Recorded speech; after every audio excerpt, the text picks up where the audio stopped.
Hello guys, Meena's કિચનમાં તમારું સ્વાગત છે। ઘરમાં કંઈ પણ શાકભાજી ન હોય તો છેલ્લે કાંદા તો હોય જ, એટલે આજે આપણે કાંદાનું શાક બનાવવાના છીએ। તો ચાલો આપણે બનાવીએ।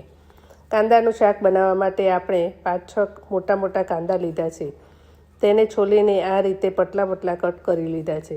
કડાઈમાં 2 પરી તેલ લીધું છે। તેલ ગરમ થાય એટલે તેમાં રાઈ, જીરું, હિંગ, હળદર નાખીને કટ કરેલા કાંદા નાખી લેવા અને તેને સારી રીતે મિક્સ કરી લેવા।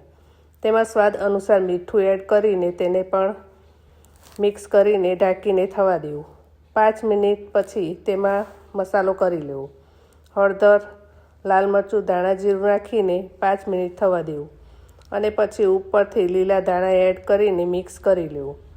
આપણું કાંદાનું શાક તૈયાર છે। તેને ભાખરી, રોટલા સાથે ખાવાની ખૂબ જ મજા આવે છે। જો તમને આ વિડીયો ગમ્યો હોય તો વિડીયોને લાઇક કરો, શેર કરો અને ચેનલને સબસ્ક્રાઈબ કરો। મળીશું એક નવી રેસિપી સાથે। ત્યાં સુધી બાય બાય, થેન્ક યુ।